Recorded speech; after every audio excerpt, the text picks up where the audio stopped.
et bienvenue sur Plouf, le podcast qui part à la rencontre de celles et ceux qui se sont lancés dans le grand bain de l'orientation.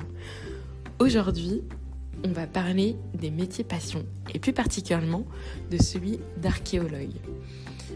Julie est une de mes amies proches et a accepté de venir me parler de son parcours et de me partager justement les questionnements qui l'ont menée aujourd'hui à exercer ce métier.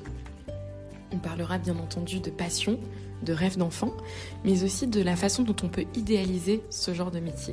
Je vous laisse découvrir tout ça dans cet épisode, et si jamais vous voulez la rencontrer de visu, n'hésitez pas non plus à aller faire un tour sur notre chaîne YouTube, le lien est dans la bio. En attendant, je vous dis très bonne écoute. Attention cependant, comme on a enregistré dans un café, vous allez parfois entendre quelques bruits parasites que j'ai essayé de cleaner au maximum, mais par avance, désolée si vous entendez des petits bruits de tasse ou de la musique derrière nous. Bonne écoute!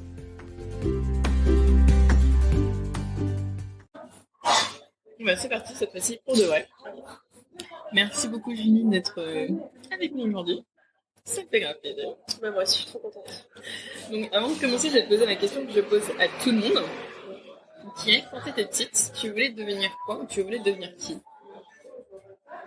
Alors, quand j'étais petite, je voulais être Agatha Christie.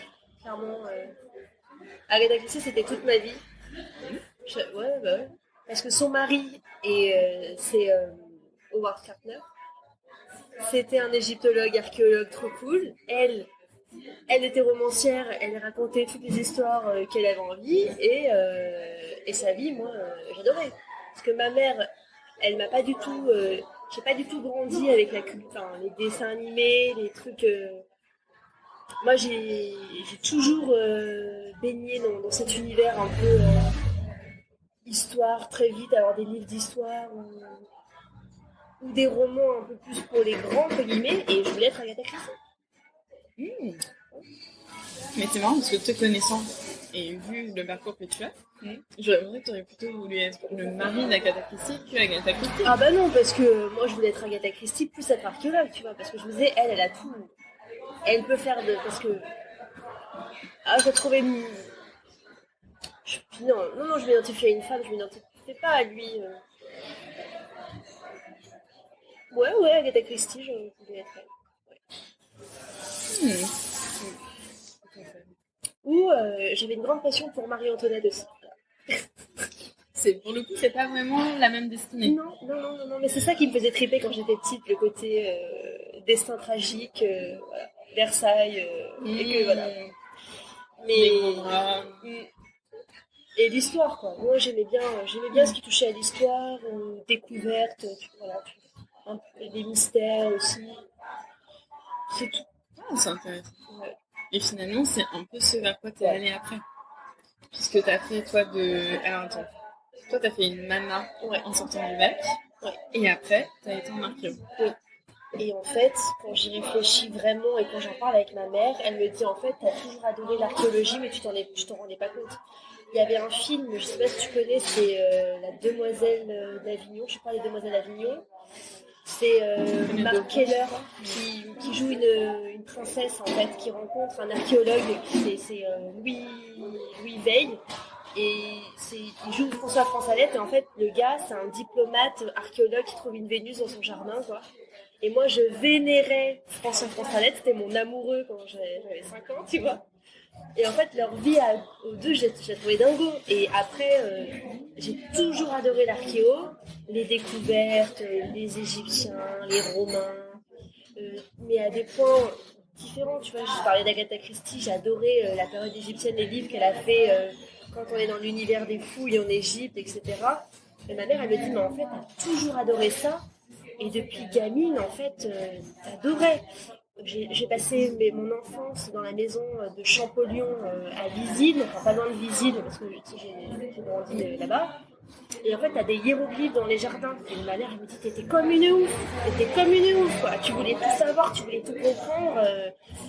Et j'étais toujours dans les musées, j'ai toujours voulu faire ça sans vraiment... comme on disait tout à l'heure, tu vois. Pour moi, c'était impossible que je sois archéo. Okay. Mais j'ai toujours été là. Ouais. Et du coup, À quel moment tu penses que t'as un peu genre oublié que tu voulais devenir archéologue? Parce que tu vois, si t'avais vraiment cette passion dès le début, Mais je pense que... comment t'as fait pour t'en détacher? Mais je crois qu'en fait, c'est les années collège. Vers la quatrième, moi j'étais nulle à l'école, enfin vraiment c'était super compliqué pour moi. Les années quatrième, troisième, plus le lycée, ça a été dur. Ok. Et je pense qu'on m'a tellement rabâché en quatrième, parce que j'ai redoublé la quatrième, et on m'a tellement dit, putain mais vous n'y arriverez jamais, l'école c'est pas fait pour vous, faites un CAP, faites un bac techno. Oui, bien sûr. Et en fait, bon bah là on convoque les parents quoi. Et ma mère a toujours dit, écoutez, on n'a rien contre les filières professionnelles, encore heureux. Simplement, elle a 15 ans, elle ne sait pas ce qu'elle veut faire. Laissez-lui une chance de faire un bac général et puis on verra après. Et c'est ma mère qui a fait du forcing comme Jaja, quoi, pour que je continue et que j'ai un bac général, parce que je ne savais pas ce que je voulais faire. En fait, moi, je n'ai jamais su. J'adorais l'archéo, j'adorais l'histoire, mais j'ai jamais dit je vais être archéologue. Ok. Moi, je voulais plus faire du dessin à l'âge 4e, 3e. Ah, et c'est pour ça que t'es partie Ouais. vers la mana. Ouais.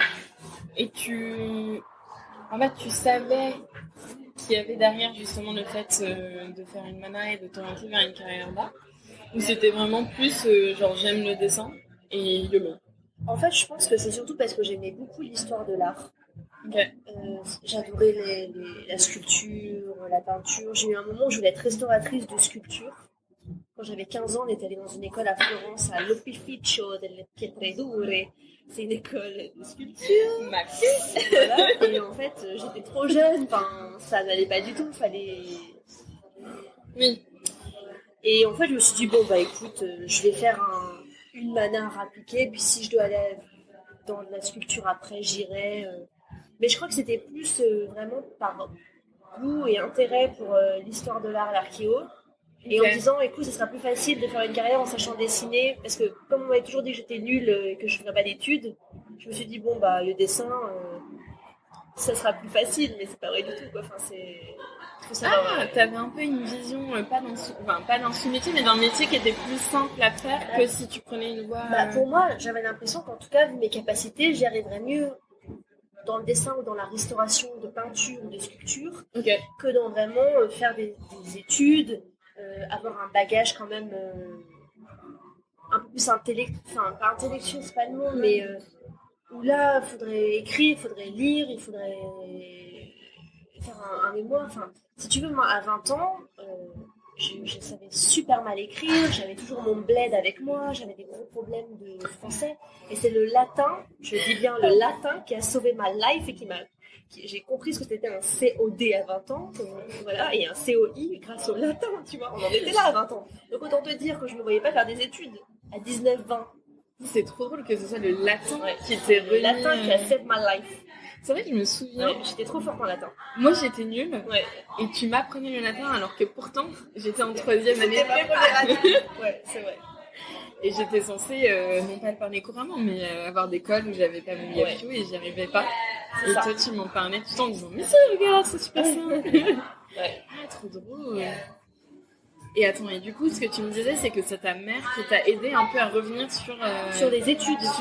Mais les études, mais... Sur un parcours un peu plus... où il fallait que je bosse, quoi. Enfin, je sais pas comment dire, mais c'était pas les mains, c'était pas un travail... c'était pas des études manuelles, créatives, c'était...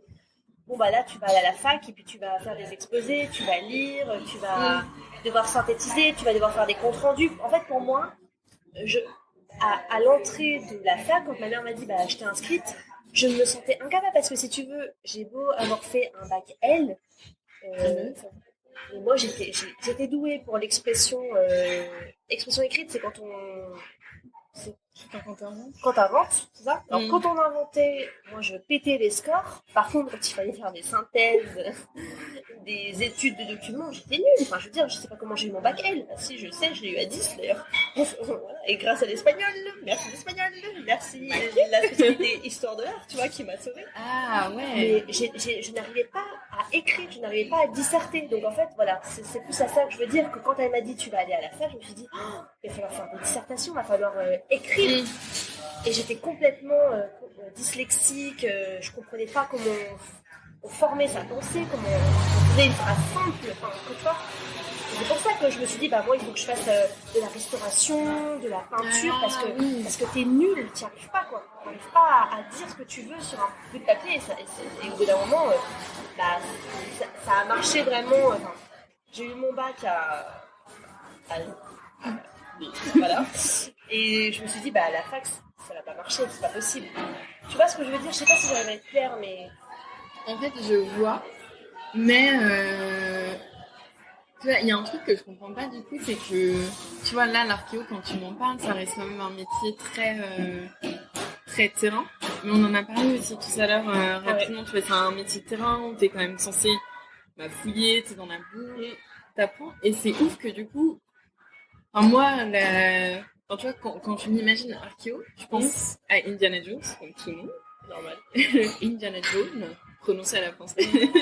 mais du coup, j'ai plus ce côté terrain dans la tête que le mec dans sa bibliothèque, tu vois. Genre, ah ouais, alors qu'en fait, c'est tout l'inverse. Et du coup, c'est marrant que toi, dans ta tête, c'est vraiment l'inverse de dire des études d'archéo, ça veut dire d'abord études et ensuite archéo. Ah, totalement. Et c'est ça la réalité. La réalité, c'est pour une année, là par exemple, tu es en recherche, toute l'année, t'as 9 mois d'études pour 3 mois de fouille, tu vois. Okay. C'est une vie de laboratoire où t'as besoin d'aller souvent dans des bibliothèques, faire des projets. Voilà, c'est la fouille, c'est vraiment des petits moments dans ton année, dans ta vie, quoi. Ah ouais. Et du coup, autre question. Parce que tu sais, quand tu parlais... Là, j'ai bugué. Quand tu parlais de ta fin de collège et du fait que tes profs te proposaient plutôt d'aller vers des métiers manuels, des CAP, etc., ta mère a préféré que tu fasses un truc plutôt général. Et est-ce qu'après le bac, justement, tu as été vers le manuel, mais est-ce que c'était un problème pour toi que dire que tu allais faire que du manuel ou pas? Vu qu'après, tu as rebifurqué sur la fac. En fait, je pense que j'étais complètement paumée quand je suis allée en mana. C'est parce que je savais vraiment pas ce que je voulais et que je m'étais dit je serais scénographe. J'aimais bien la scénographie. Je m'étais dit ouais, scénographe, c'est bien et tout. Après, je me suis rendu compte qu'il fallait passer le concours des arts décoratifs et que la vie n'allait pas être si simple. Et voilà. Et puis, je pense que j'ai jamais vraiment su et que quand je suis atterrie en archéo, je me suis dit, mais en fait, t'as toujours voulu faire ça. Et là, c'était une évidence. Mais vraiment, ça s'est joué à pas grand-chose, quoi. Ouais, ça s'est joué surtout à ta mère. Ouais. Parce que toi... Moi, j'étais paumée, je savais pas vraiment. J'aimais bien le théâtre, j'aimais bien... Je pense que je serais peut-être allée vers de la restauration d'œuvres d'art. Mais quand j'ai atterri en archéo, je me suis dit, ah ouais, non, mais en fait, je vais rester en archéo, quoi. Mais c'est ça que j'avais pas compris. C'est ouf parce que... Je pense que j'ai jamais mis de mots sur vraiment ce que je voulais. Je sais pas. Même moi, là, quand j'essaie d'y réfléchir, ça vient pas, tu vois, je sais pas.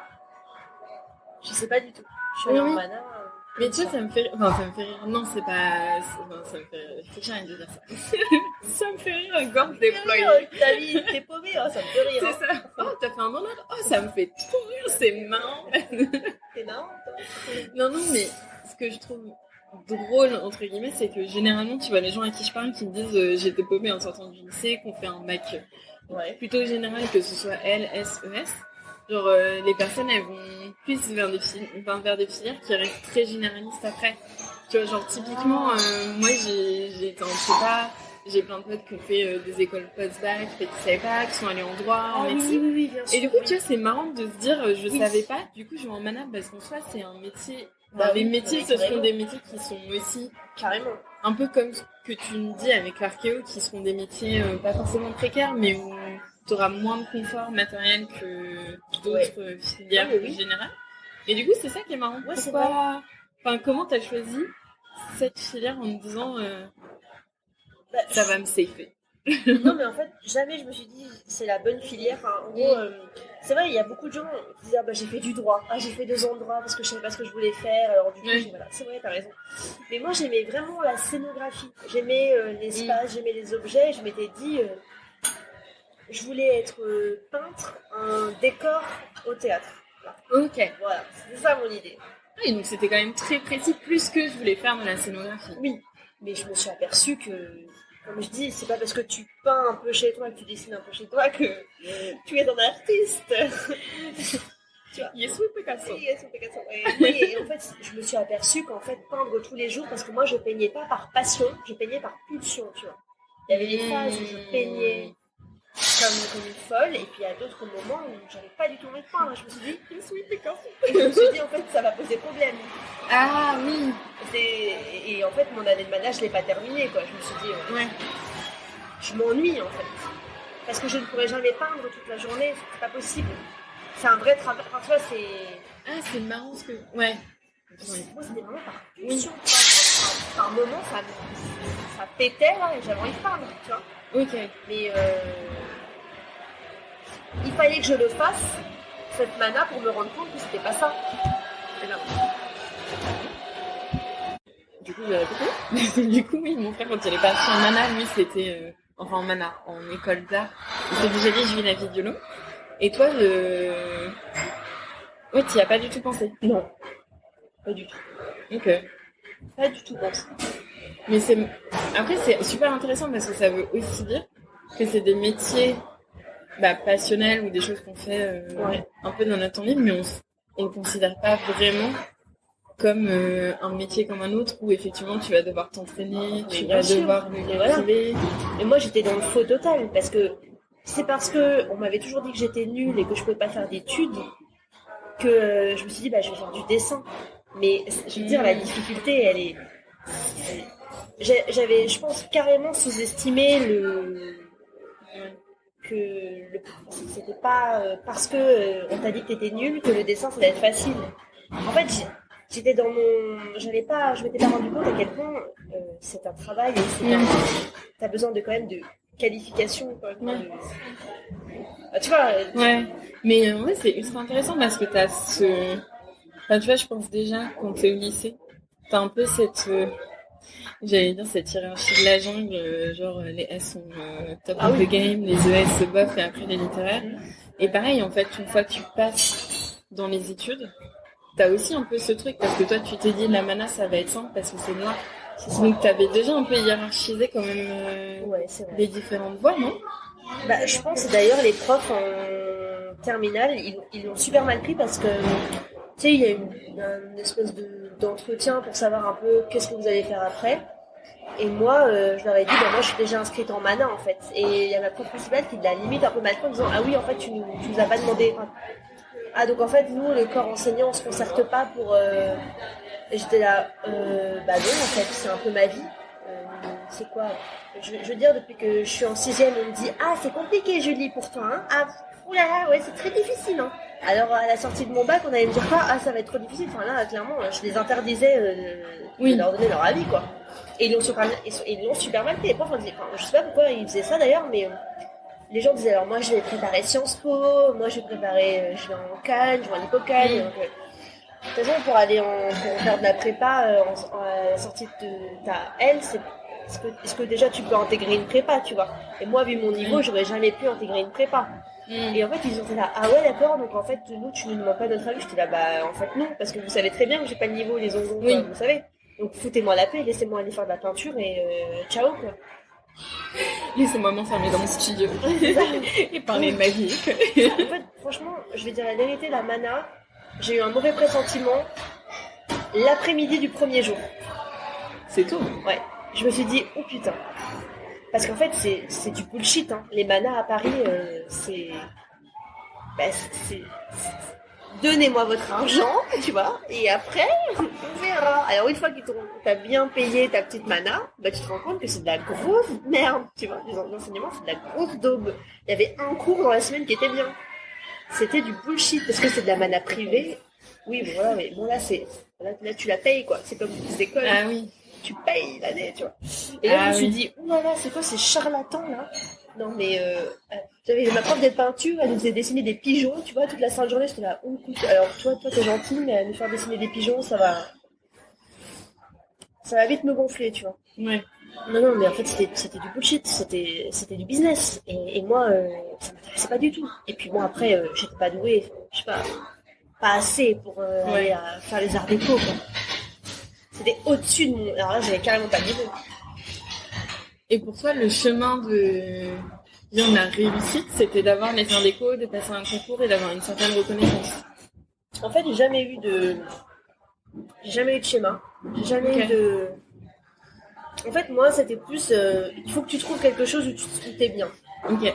J'ai jamais eu de schéma en disant... En fait, si tu veux, quand on te dit toute ta vie que t'es nul, j'étais pas dans un schéma, ah putain, je vais faire des études là, tu vas voir, je vais réussir aux petits oignons, ça va être magnifique. Moi, c'était instinct de survie, Jules. T'es nul. T'es vraiment, mais... Enfin non, je suis pas nulle, mais... Oui. Mais scolairement, par rapport à ce qu'on met en valeur, c'est pas... Oui. Donc, il va falloir sauver ta peau, tu vois. C'était plus ça. Oui. J'étais pas dans l'ambition, j'étais là, déjà trouve quelque chose, tu vois, ça serait pas mal. Ouais. Mais c'est trop cool que tu sois allée déjà vers des métiers qui étaient quand même des métiers passion de base. Ah bah oui, mais attends, le collège et le lycée, ça a déjà été assez torture pour en plus aller se faire chier dans une branche. C'était... tu vois, jamais je me suis posé cette question. Jamais. C'est super intéressant. Tu vois, mes potes, ils faisaient des prépas, toi-même, tu sais, ou Sciences Po, ou Assas. Voilà, c'était ça la sortie des bac L. Mais moi, jamais je me suis... Bon, de toute façon, je me suis jamais identifiée à personne déjà. Donc, comme ça, moi, là, c'est clair.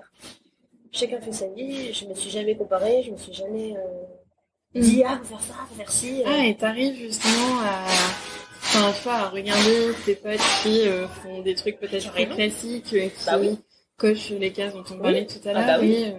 Ah, c'est cool. Bah, je veux dire, moi, j'ai pas de... Moi, déjà, de base, la vie des gens, je m'en fiche un peu... Oui. Je m'en fiche un peu. Tu vois, c'est-à-dire que tant que mes amis sont heureux, et que c'est quelque chose qui veulent, ça vient de même, je pourrais faire n'importe quoi. J'ai pas d'avis à donner, mais je veux dire, je suis la seule qui ait choisi un peu un chemin comme ça. Mes amis de Grenoble ont tous fait des écoles de commerce, marketing, voilà. À Paris, c'était plus, on sort du bac, on va en prépa, on va à Assas. Et puis moi, j'étais en mana, et à aucun moment, je me suis dit que j'étais pas normale. Ou que les autres, je sais pas, jamais. C'est trop cool. Et ça continuera, j'espère. Et encore maintenant, tu vois, j'ai des amis qui ont fait des études, qui ont un boulot, qui ont une situation, et à aucun moment, je me dis, on peut pas comparer. D'ailleurs, on sait jamais ce qui se passe vraiment chez les gens, tu vois. Parce que aussi, des amis en question qui ont coché les cases, et on sait pas ce qui se passe à la maison, mais on sent quand même qu'ils sont pas très très heureux et pas très en phase avec eux-mêmes, tu vois. Ouais. Donc ça c'est pas ça me regarde pas, mais je veux dire, moi je suis en phase avec moi pour le coup. Ouais. Mais ça c'est trop bien. C'est difficile, par contre, d'être libre et tout, et de faire ce qu'on veut. C'est pour ça, par exemple, tu vois, il y a une amie qui me dit toujours, ah, mais toi, t'as de la chance, t'es libre, tu fais ce que tu veux, t'as toujours fait ce que tu voulais. Je dis, mais attends, ma chérie, tu crois que c'est simple tous les jours d'être libre et de faire ce qu'on veut? C'est pas si facile que ça, de faire ce qu'on veut. Parce que moi, ça va que mon entourage vraiment proche ne me casse pas la tête avec un schéma de vie ou je sais rien, cocher les cases, jamais personne ne me ferait chier, et d'ailleurs faut simplement pas me les briser, tu vois, parce que je vais t'expliquer la life, tu vois, et puis surtout généralement les gens qui me pointent un peu du doigt, c'est des gens qui sont profondément malheureux, quoi, qui les cochent les cases mais qui se font chier à mort, quoi. Donc moi je me permettrai jamais de juger une personne, je peux pas faire ça, c'est impossible, mais il y en a qui s'en privent pas, mais tu sais que c'est tellement plus facile de pointer l'autre plutôt que de se regarder soi. Ouais. Que non, chacun fait ce qu'il veut. Moi j'ai fait mon truc et je continue pour le moment parce que j'en ai envie. Puis peut-être qu'un jour je changerai. Mais je dis pas que c'est facile tous les jours, quoi. De faire un métier passion, c'est vraiment bien, mais c'est des sacrifices. C'est évident. Et du coup, je suppose, dernière question. Pour toi, du coup, qu'est-ce que c'est, qu'est-ce que ce serait réussir dans cette perspective? Parce que peut-être tout le monde a un peu sa définition de la réussite, et dans les filières classiques, c'est souvent ton statut, ton salaire, etc. Et du coup, toi, à quel moment tu diras, ça y est, déjà là, t'as trouvé cet alignement avec toi de je fais un taf qui me plaît, mais est-ce que, je sais pas, t'as une aspiration particulière ou un truc qui te fera dire j'ai réussi un truc? Franchement, j'en ai pas. Ok, mais c'est trop bien. J'en ai pas du tout. J'en ai pas parce que là, je suis plutôt à une phase dans ma vie à me dire que s'il y a une porte qui s'ouvre pour essayer de faire autre chose, je tente. Ok. Et que de toute façon, j'ai toujours mon expérience, j'ai toujours mon bagage en archéo, et que là, c'est vraiment une période très creuse pour l'archéologie, c'est vraiment les mauvaises années, quoi. Et que je sais pas de quoi la vie est faite. Et peut-être que j'y reviendrai, peut-être que je lâcherai pas. J'ai pas du tout un goal dans ma vie, quoi. Mais du coup, c'est chouette parce que ça va te permettre de rester ouverte aussi à toutes les opportunités qui peuvent s'ouvrir à toi. Et ce que tu disais, s'il y a une porte qui s'ouvre, tu peux y aller sans te dire mon plan de life, c'était je veux mon chien Macénique. Oui. Justement. Macénique. Mais de toute façon, t'as pas le permis. Ah non, et c'est pas prêt. On n'est pas prêt de l'avoir. Non, mais non, franchement, non. Juste, je suis en accord avec moi-même, tu vois. Avoir un peu moins galéré, ouais, ça serait bien. Un moment dans la vie. Ouais, d'accord, ça, je suis d'accord. Et en même temps, quand je vois ma mère, elle me dit, écoute, Jus, vraiment, la vie, ça passe trop vite. Galère toute ta vie, mais tant que t'es heureuse et que tu galères, mais c'est pas grave, quoi. Et après, je suis fille unique, et j'ai une relation vraiment très cool avec ma mère. Elle me dit, moi, je serai toujours là au cas où, tu vois. C'est pas vrai, mais oui, elle est gentille de me dire ça. Mais je veux dire, elle, quand elle se compare, quand on parle de la vie, toutes les deux, elle me dit, ne fais pas comme moi. Elle a fait une super carrière, hein, mais elle me dit, si toi, t'as envie de galérer toute ta vie et être en mode route, et d'être avec un sac à dos toute ta vie entre deux avions, entre deux valises, et ben, tant que t'es ok avec toi, chacun fait sa vie, quoi. Tu fais ce que tu veux. C'est pas moi qui vais te faire chier à me dire, oh, t'as pas de petits-enfants, j'ai pas de petits-enfants, je me fais chier dans ma vie de retraité, ma mère elle sera jamais comme ça, et du coup c'est super pour moi aussi, parce que de toute façon, elle sans doute, hein, ça va être compliqué. À moins de mettre dans la valise le bébé, mais... tu le mets en morceaux. Non, franchement, mon rêve, par contre, ça serait d'avoir un enfant. Enfin, pas tout de suite, évidemment. Ah, dépliable, pour pouvoir l'emporter partout. Non, mais partout. par contre, tu vois, moi, je me dis, ça c'est un rêve. D'avoir un enfant avec moi qui j'emmène de partout, quoi. Et en chantier, n'importe où. Et puis de vivre ça avec eux. Mais pas tout de suite, hein. On est d'accord? Dans un futur pas tout de suite. Mais ça c'est une expérience que j'adorerais avoir, quoi. Et l'emmener n'importe où, qu'il ait l'habitude d'être dégourdi, débrouillard tout de suite et qu'il puisse voir des choses vite. Ça, je trouve ça génial.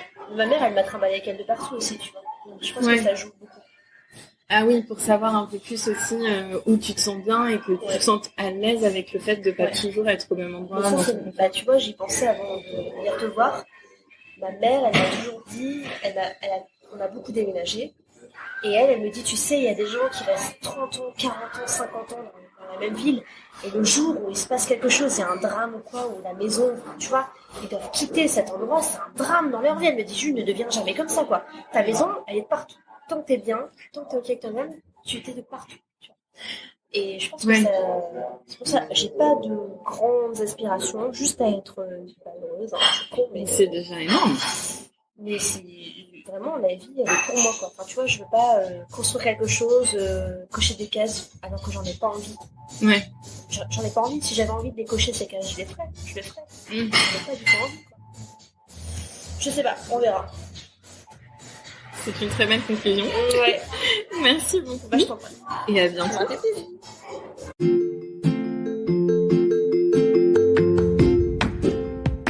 Et voilà, on arrive au bout de cet épisode. Merci à toi de l'avoir écouté. J'espère que tu en sors un peu plus inspiré et un peu plus outillé pour te lancer toi aussi dans le grand bain de l'orientation. Si ce sujet de quête de sens en fin d'études t'intéresse, je t'invite à regarder tous les liens que je t'ai mis en description de cet épisode pour que tu puisses avoir un meilleur aperçu de tous les contenus qu'on te propose avec Our Millennials Today. Et si jamais l'envie te prend toi aussi de t'installer dans notre piscine pour pouvoir parler de ton parcours ou simplement échanger autour de ces thématiques éducatives et d'orientation, n'hésite pas à nous envoyer un email, j'y répondrai avec grand plaisir. En attendant, je te dis à très bientôt, les pieds dans l'eau.